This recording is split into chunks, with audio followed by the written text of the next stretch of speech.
We're here at Brixham, our Brixham Battery Heritage Group, on a lovely afternoon now in September. And with me is Neil Butcher, who's the chairman. Neil, just tell us about Brixham Battery. Right, we've actually been here, or installation's been here since 1585. A lot of that sort of stuff was Armada and other bits and pieces.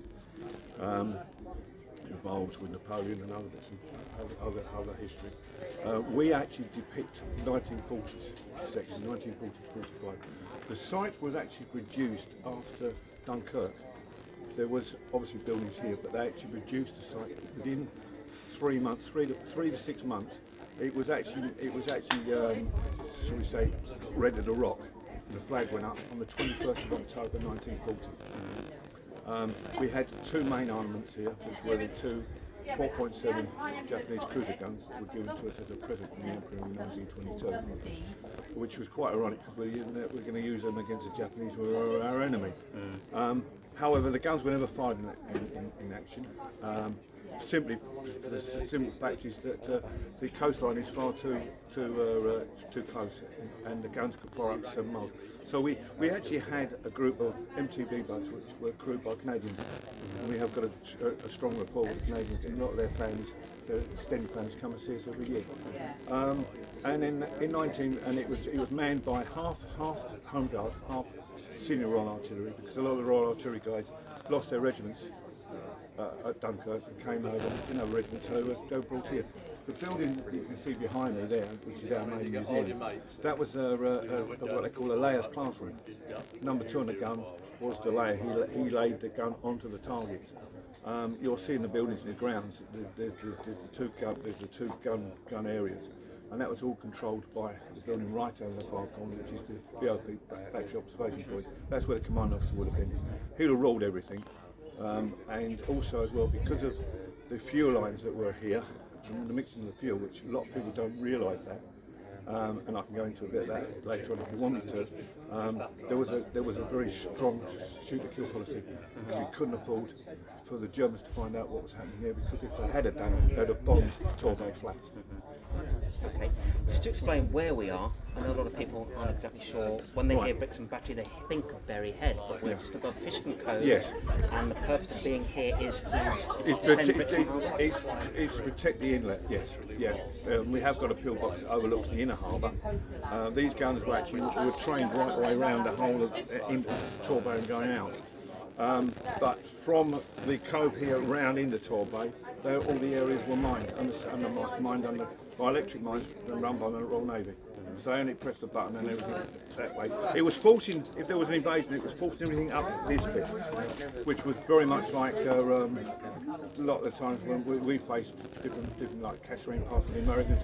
Germans forced them in the Kasserine Pass and saw them. It would have been very similar to that. It would have been our Dunkirk, or their Dunkirk, because they would have got murdered, basically. Many roles over the years, yes. And now you're a working museum. Yeah, we took over in 1999 on a £1 a year rent from the council. We actually obviously had to put a new roof on, and God knows lots of work done to the museum. And then it slowly progressed from there, very, very slowly. And then over the last year or so, we've got a new crew in, and with money that we've had, we've invested in doing what you see now. So we are obviously, we like to keep this all clean and tidy and up to standard. For the simple fact is, this is where we earn our crust, if you like. People can pay or put donations in, but we don't have to spend time with this. But because we love history, and we love the World War II history, as well as we are.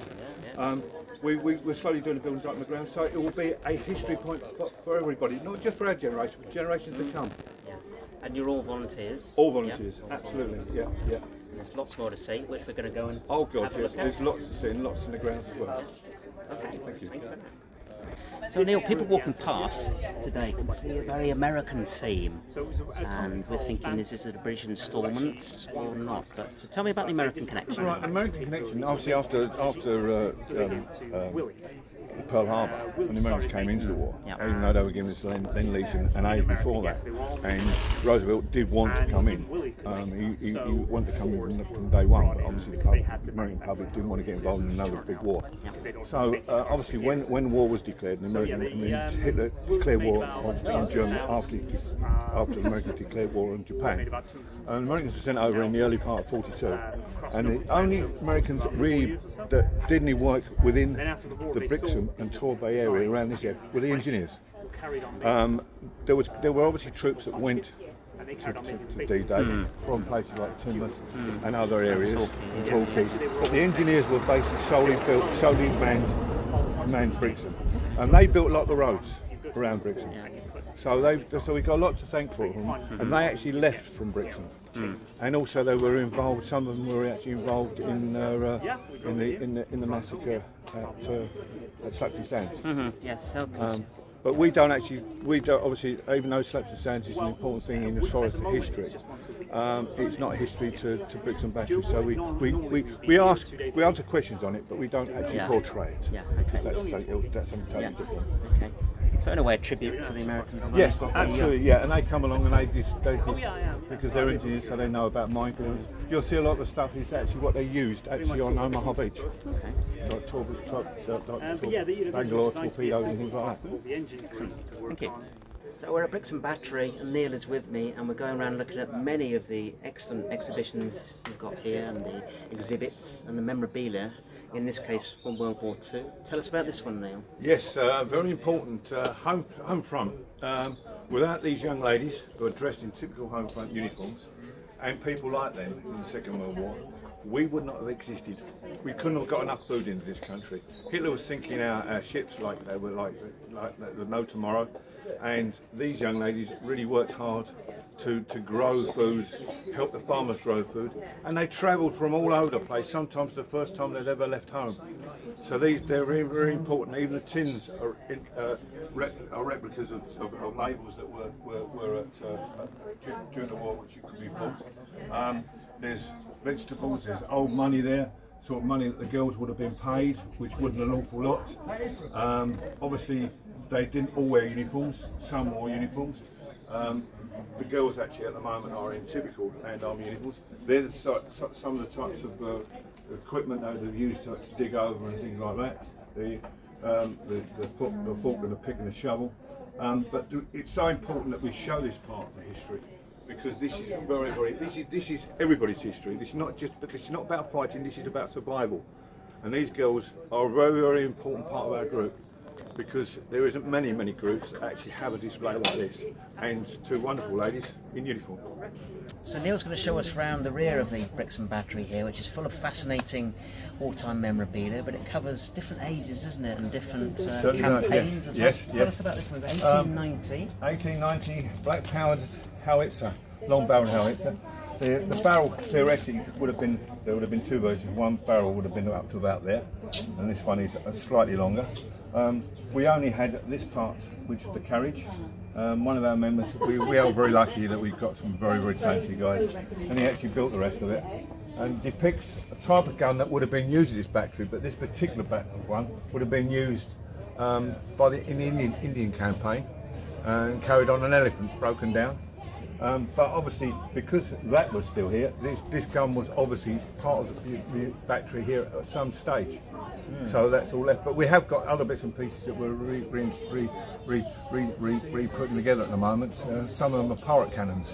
But that's all part and parcel of the history. And the pirate cannons, because people would associate pirates with Brixham and the coastline? Absolutely. We've only got one gun carriage in total, which is original. It's round the back and it's locked up under key, because it's a rare object, and obviously we don't want that going more people destroying it basically. So we have to be very, very careful of that. Okay. Show us around the other bits and pieces we've got then. We've got another gun there. This is an anti-aircraft gun. It was brought up by a group of divers. It's a 20 mil. It was used basically by the Royal Navy. You'll see them on all Royal Navy ships, from destroyers to battleships. A lot of the ships around this area, especially the small tugs and fishing smacks, took over from the destroyers that were bringing the convoys across. So they were armed with these light ones, or a 12 pounder that's out the front. This actually came off of a floating ACAC position in the harbour that was sunk, and the guys from the diving team, which gives them, because the wrecks are out there, there's best part of 170 wrecks out there, and 2 U-boats from different campaigns, World War I, World War II. So therefore, there's lots of stuff for the diving groups to practice on. And they were very kind enough to bring this up and ask us if we wanted it. We said, oh yes please. And there she sits in its glory. It says on there it's used on the Western Lady Ferry. That's right. Yeah, the ferry at the moment is the sister ship of the one that was sunk, carrying this. Okay. And then we carry on. We go around to the boulder. A bigger piece of kit, this one. Yes, much bigger kit. Bit of kit. This one's a Royal Navy one, even though it's painted in army green or an army green colour. You'll notice from the difference is because of the turntable at the bottom, it's electrically turned, whereas an army one actually has an outrigger that's dropped into position on the outriggers, and that's what holds it in position. Then they bring the wheels back in, hoik it up again with pump sticks, and then tow it away. So it's slightly different. The gun itself is exactly the same. Being crewed by a spine. You have the operator sitting in there, guy, the commander there, loader there, and then you have 2 geezers carrying the ammunition. Land-based. Absolutely, yes. Now, as the battery, our armament here was not just the 2 4.7s, also there was the 1 40 mil that was out in the ground. And I wouldn't like to keep swearing it, but I believe we are responsible for bringing down 1 aircraft. But that was in the Second World War. Yes, because as I said earlier on, we depict the era of 40 to 55. If you come round to the front of it, you can then see a little bit more, as you can see inside, what the guys would have been sat in. Obviously there wouldn't have been a nice cushion like that. It would have all been green leather, but that's where it was all operated. Everything was operated from that gun firing situation there. And we're very pleased to have it. I mean, there's not many of the boaters around. Something like this would have been manned all the time, or is it just? No, it was. You would have heard the klaxon, air raid, and then it would have been manned from a dugout or a restaurant in the ground. Like the 2 main guns, they would have been stand to, and then the guns would have been manned. But the rest of the guys, while they were going on, the guys would have just been in restaurants sitting around, just relaxing, playing dance, drinking a cup of tea, maybe making a bit of toast, whatever. And then we go from here. Then we go on to the shelter. First off, 30 cal. We normally have that in the pit round the front, but our American friends have brought their own, so they've got it in there. They've got one in there, so we brought that round here. The 30 cal was basically used predominantly by the Americans. It was an American weapon, but used by the British. The Guards Regiment, tanks, they had Shermans at the beginning of the war, and most of the war, they still had Shermans. Went up a grade to the slightly better tank destroyer Shermans, but they all had 30 cals on them and 50 cals. So again, American weapons, Lend-Lease, did the job. That's what it was all about. Good firepower. Shelter, console shelter, basically used in quarries to protect staff when they're blowing up the stone. And then, as I said earlier on, basically they were used predominantly in Devon. This one actually was found in a quarry in Devon. I had never seen one before I came here. They are rare, but you can get a 4-seater one as well, and I think maybe a 6-seater. However, when the Queen was doing her blitz with the King and Queen doing blitz, they were asked by a member of the public the question. The Queen said, "I'd like to answer that," and she basically turned around and said, the question was, "Why are you here? Why aren't you at Balmoral?" And she said, "No, while the blitz is going on, we will be here." we were served with you. The palace was hit twice, but because the guards outside doing their bit between the country, they're in wooden shelters. Blitz, shrapnel goes straight through that rivet of people. So they put 2 of these around the front, 2 of these around the back. That protected the guards, and then they went on to put them at established MOD buildings like Air Defence, Air Ministry, and things like that. So it became quite a common sight on the British streets. Yes. So there's only a few of them left now. They all went to scrap. Okay, I was going to say they're sturdy and they could be used for other things, but no, they just got rid of them. Yeah. So we're very lucky to have this, because I've never been to a museum where I've seen one. Okay. So, and I've been to quite a few museums. Another gem in Brixham, the two shelters over the back, they're just basically what we call a work shelters, but they're built on a sort of a shelter that sort of World War II design. And then you've got the gun that we're trying to do up at the moment, which is the twin Bopers. This one comes off Belfast. That's HMS Belfast. Yes, in the River Thames. Yeah. When she was decommissioned, and we 2 of them were taken into Cornwall, and we got one of them because they didn't use them in the end. We brought it back in bits, put it together, and of course now unfortunately because it's worth aware, that's why hence we're working on it now. We're going to completely redo and replace a lot of the steel, but for all intents and purposes she will still be what she is. She's the only gun that we're aware of, anti-aircraft gun, that fired over the beaches on D-Day, across Salt Beach. That's where she was positioned to protect the British and Canadian troops. So, rare piece of kit to have, we're very pleased. Front you see basically a bit of a first aid setup. And then over there my colleague is doing the SOE, which is a very, very important part of the history. Communications. You'll sometimes hear it come across with a Morse code signals coming in. SOE. We're really basically the spy part of the French resistance. They were the backbone of the resistance. But SOE were also part of the British setup as well. SOE, what does that stand for? Special Operations Executive. Set up by Churchill after Dunkirk, with the specific aim to set Europe ablaze. And they dropped in radio operators. You know, the life expectancy of a radio operator, that most of them were from the British services or recruited from the British public and then trained in the military for this, was 6 weeks. They knew that before they went out there. They were told that. And they still went, and most of them were female radio operators. And several of them ended up in concentration camps. Yeah, they ended up. And we know what happens in concentration camps. If you'd like to follow me now, we'll go round to the back and show you our next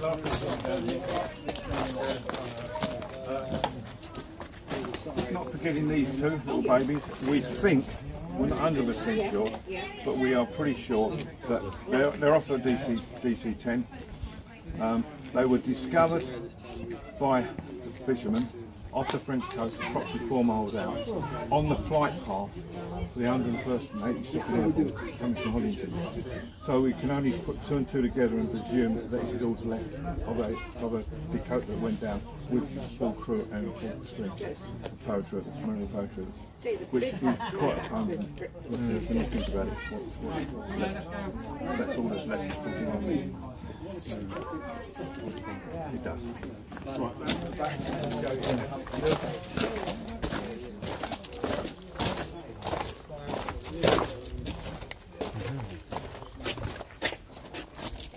Typical Anderson shelter. Second World War. It's genuine. Obviously the front and backs aren't. We're just using rough timber for that. But they did have steel or corrugated or wooden fronts. They were issued by the government, and they were dug in 4 foot into the ground, then a wooden floor put in, using any old timber they could really find from the bombed out houses. And then the actual shape of the shelter, the tin, corrugated sheets were actually supplied, but the ends, if they were made out of wood, were supplied by the occupier. We had one in our garden, and my dad used to use it after the war for storing bits and pieces for his greenhouse, and we didn't get rid of ours until late 50s, early 60s, so they were an ideal thing to have. This is what you had if you had a garden. Unlike the Morrison shelter, you had only if you didn't have a garden front or back. That was inside. This was outside. Right. Okay. And this is all over the country. This is all over the country. Literally. From the lighthouse right at the tip of Cornwall, right up to not just towns and cities, are all over. Everywhere. Farms, everything. A lot of the guys obviously built their own farms because you know, they had loads of ground to spare, but they were issued to anybody that wanted one. And family would come into here normally Dad, if Dad was in an occupied position where he couldn't serve because he was required to carry out his job in England, say munitions or whatever it might be, then of course, or he was unable to through ill health, through feet or some kind of infection, then he would have been in it as well. But then a lot of them did wardens at night, home guards, that sort of thing. So normally in a shelter was mum and perhaps two kids, one kid, mum and nan and two kids. You know, it was a family hub. They had the tea in there. They had the, you always saw one thing in there. There was always a picture of the king. There was always a picture of the king. And they had the old potty for if you got caught short, of course. I can imagine it brings back a lot of memories for your visitors as well. Right? It does. A lot of members get a tear in their eye. I mean, in the big cities, you've got like in the middle of London, Manchester, Birmingham, Coventry. You had underground areas, or you had areas where there were communal bunkers. Underground in London, where you could actually go in and go to sleep on the platform. And these were made for these people that couldn't get to those to shelters, and that's why they had them in the back of their houses. Saved many and many a life, many and many a life. But for a little cost, a lot of life saved. And a very, very important part of history again. This whole site, including the gardens, is something that we've got to nurture and hand over, and it be handed over and over and over. We mustn't forget, because people gave up their lives for our freedom of speech. And as we've seen, you've got a range of fascinating memorabilia from different campaigns. Things like this that people can still relate to and remember. So it's not all youngsters that come. We get a lot of older people come. And they remember. Oh yeah, I remember. You heard the conversation. Oh, Uncle Bert was in that one. You know, so it's great. It's great to give them a look back into the past. They love it. Imagine children thinking, "Wow, we used to." The kids now look at it and go, "Oh, can I get him, mum?" You know, it's like it's like Wendy house in the garden. Like, absolutely, But it's a very important part of this. We're just about to enter at the Brixham Battery. We're about to enter this incredible museum, and Barry is going to take us around and show us all the different artefacts. He is a past chairman of the Brixham Battery, and clearly there's been an enormous amount of work gone into making such an incredible design. So Barry? Yes.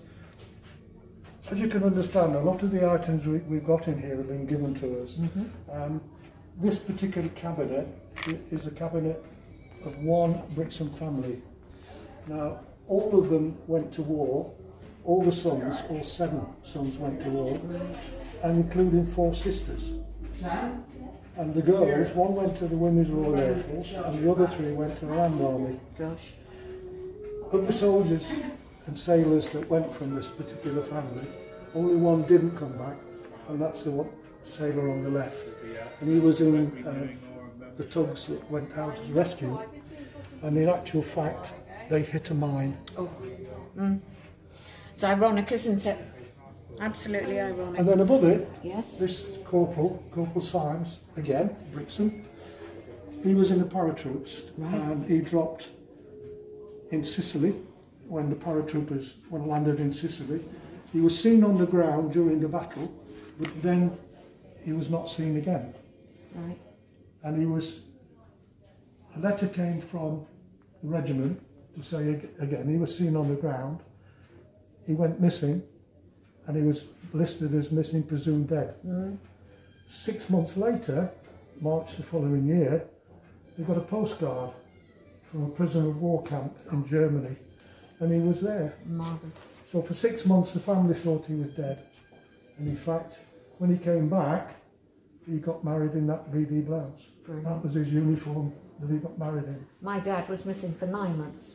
They didn't have a clue, and then my aunt saw a picture of him and another army man holding a bowl of gruel and a little hard piece of bread, which was their food for the day. And he was in a German prisoner of war camp. So, and he was there for a lot longer, obviously, but for 9 months they thought he was missing. Yes. You know, it's hard times for them, wasn't it?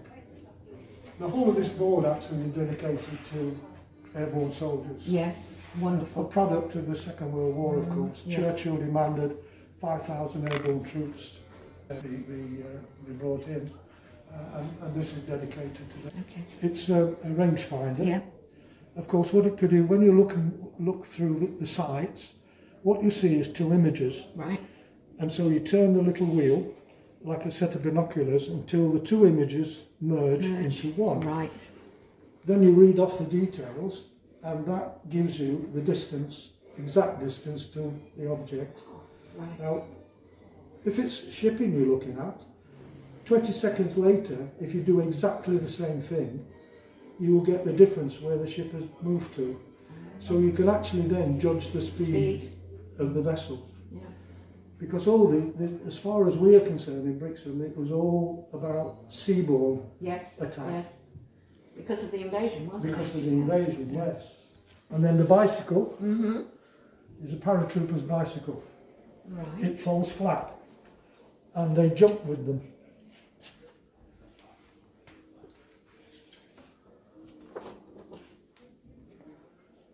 That's amazing.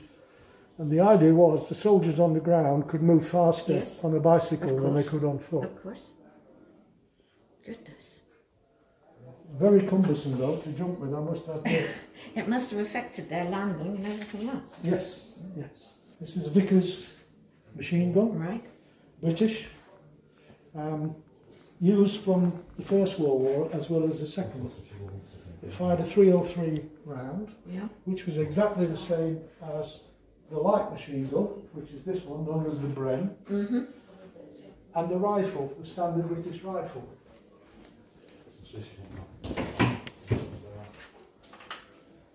Also fired a 303. That's amazing. So the ammunition was interchangeable. Of course. And it meant, of course, that if you were running out of ammo, somebody else could help you along. This has a 10-round magazine. Right. That one is obviously belt fed. After Dunkirk, when we didn't have any weapons at all, the Sten gun was manufactured by lots and lots of different companies, including toy manufacturers. They turned their hand to these. Because of course they had the tooling for the toys, so... Yes, yes. Triang was the company that made them. BSA bicycles made them, of course, as well. The only problem was there's no safety catch on it. So it did and would go off if you bounced it. Ouch. But when you fired it, it goes up and away. The force of the Force sends it up. And before this particular little item here was fitted, your fingers could stray into the working parts. Yes. So they fitted that, and it stops the fingers going down. A simple little thing like that. Yes, absolutely. Yeah. Then on the side here, you've got the home corner. Oh, of course. Don't we all remember that? Unfortunately, we don't say we can remember it. Oh, don't we? All right then. But you've got the ration books and the identity cards. Of course, you've had to register it, obviously. Of course. But if you didn't have this, you couldn't get register that. for that. No. Yeah. So those are the two things that you need. And is that a week's ration? This is a week's ration for one adult. Right. But the meat, we've shown it as chops, but in reality, the value of the meat was in a cash value.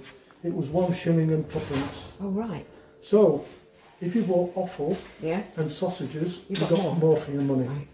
That's if you could get it. Yes.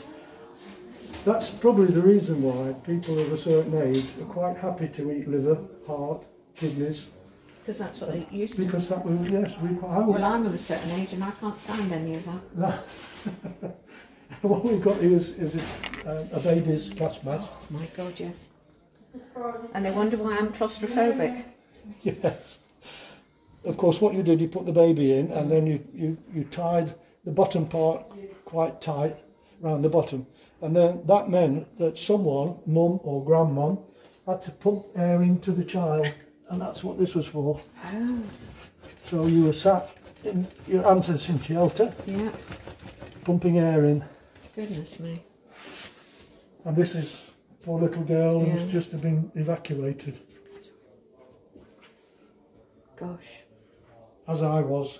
Were you? I was, yes. From where to where? Well, we lived in a place called Warsaw, which was 12 miles from Sheffield. Right. It was a mining village. As the Germans went to bomb Sheffield, if they couldn't discharge the bombs, they would wheel right, come back over us and drop the bombs, get rid of them. So my grandparents, who I live with, decided that I should go. So where did you go? I went to a place called Clifton-on-Trent, which is in Lincolnshire. Rural Lincolnshire, lived on a farm. A little bit different? I spent 2 happy years there. Did you? Good. Yes. Good. So there was Italian prisoners of war, who were very friendly. German prisoners of war, who in actual fact had an armed guard with them all the time. The Italians came and went as they pleased. Yeah. And of course Italians love kids. Yes. Yes, I was spoiled. Yeah. But it must have been traumatic. Yeah, scary I times. thoroughly enjoyed it. And then we have a cabinet dedicated to German memorabilia. And I think that is right. Yes. I think it's the right thing. When we have German visitors, they're fascinated I'm because sure. they can't see them. No, they don't see any of it. And the book is quite rare. Really? And what happened was, there's a good German family who bought the book, and then you bought the photographs that went inside it. Oh, I see. So what we've done, the DVD Yes. is showing pictures of the things, because it's quite rare. We keep it. We've had it repaired and put it back. Brilliant, brilliant. It's an absolutely amazing museum, and I just have to tell anybody who comes, for goodness sake, leave plenty of time, and you'll find a lot of memories.